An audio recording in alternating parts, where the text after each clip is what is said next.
পুরনিয়োগ মামলায় কোটি কোটি টাকা তুলে সুজিত বসুর বর্তমান জায়গা হয়েছে শ্রীঘর, অর্থাৎ শ্রীভূমি থেকে সোজা চলে গেছেন শ্রীঘরে। কিন্তু প্রশ্ন হলো, এই যে এত বড় পুরনিয়োগ দুর্নীতি, এত বেআইনি টাকা, এই টাকাটা কিভাবে নিজেদের অ্যাকাউন্টে নিয়েছেন তিনি?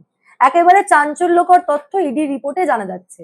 একটা বেসরকারি সংস্থা বাবদ তার পুত্র এবং কন্যার অ্যাকাউন্টে প্রায় কোটি কোটি টাকা ট্রান্সফার করা হয়েছে, এবং সেটা বেতন হিসাবে ট্রান্সফার করা হয়েছে। তার যে কন্যা মোহিনী বসু, তার অ্যাকাউন্টে প্রায় 1,07,00,000 টাকা নাকি বেতন হিসাবে পাঠানো হয়েছে একটি সংস্থার তরফে।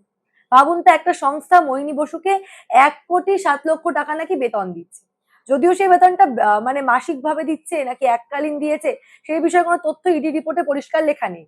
কিন্তু অন্যদিকে আবার দেখা যাচ্ছে সুজিত বসুরই যে পুত্র সমুদ্র বসু, তার অ্যাকাউন্টে প্রায় 83 লক্ষ টাকা নাকি একটি সংস্থার তরফে পাঠানো হয়েছে, এবং সেই সংস্থার কর্মচারী সংখ্যা মাত্র 5।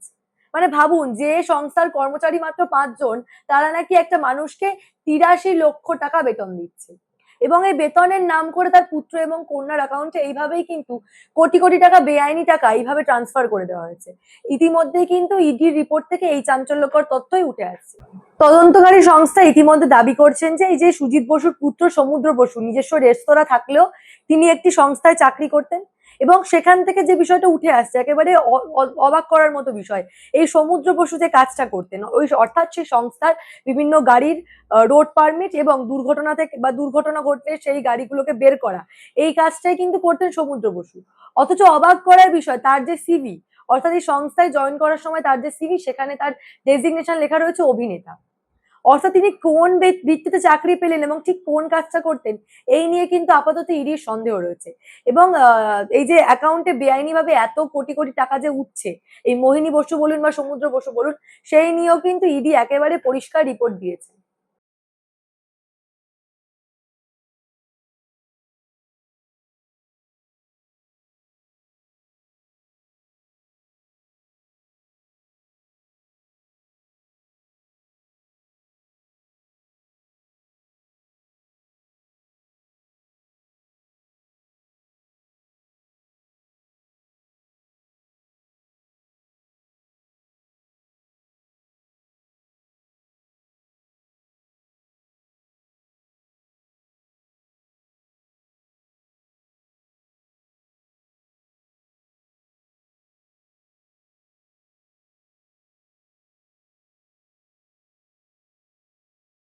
ইতিমধ্যে কিন্তু এই মামলায় সুজিত বসুর কন্যা এবং পুত্র মোহিনী বসু এবং সমুদ্র বসুর বয়ান রেকর্ড করেছে ইডি।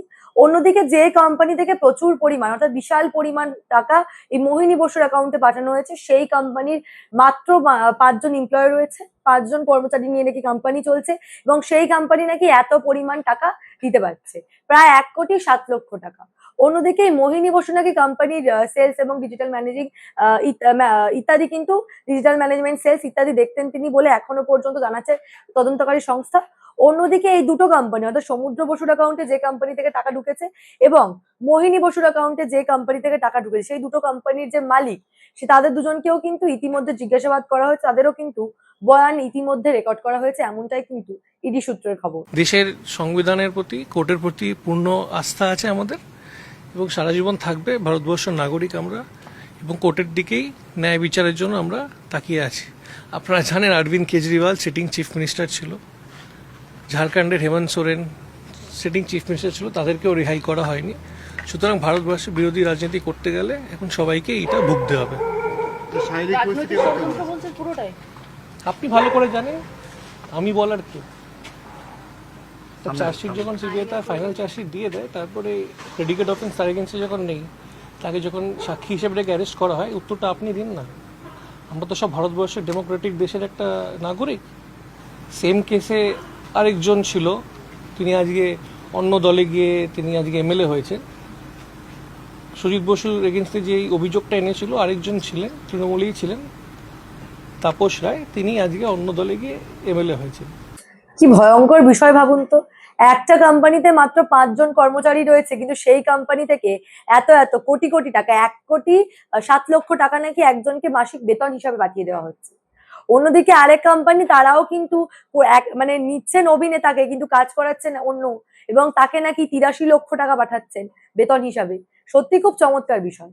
অবশ্য আমাদের বিগত 15 বছরে তৃণমূল আমলে পশ্চিমবঙ্গে যে পরিমাণ চুরি দুর্নীতি হয়েছে, কোনো কিছুতেই পশ্চিমবঙ্গবাসী আর বিশেষ অবাক হয় না। এটাও কিন্তু সম্ভব। এইভাবেই কিন্তু বেআইনি টাকাগুলোকে কালো থেকে সাদা করা হতো বলে এখনো পর্যন্ত জানা যাচ্ছে। এবং এই সুজিত বসুর মামলায় যদিও এই বিষয় নিয়ে এখনো পর্যন্ত মোহিনী বসু, সমুদ্র বসু তারা কিছুই বয়ান দেয়নি, যেহেতু এই মামলাটা এখনো জুডিশিয়াল রয়েছে, ফলে এই বিষয় নিয়ে তারা কোনো মন্তব্য করেনি। তবে এখনো পর্যন্ত ইডি যে রিপোর্ট জমা দিয়েছে তার বিষয় থেকে একটা বিষয় পরিষ্কার, যে কি পরিমাণ চুরি দুর্নীতি গত 15 বছরে পশ্চিমবঙ্গে হয়েছে, এটা তার জলজ্যান্ত উদাহরণ। এই বিষয় নিয়ে আপনারা কি ভাবছেন? আপনাদের মূল্যবান এবং গুরুত্বপূর্ণ মতামত আমাকে জানাবেন দ্য নিউজ বাংলা কমেন্ট সেকশনে, এবং দেখে থাকুন দ্য নিউজ বাংলা।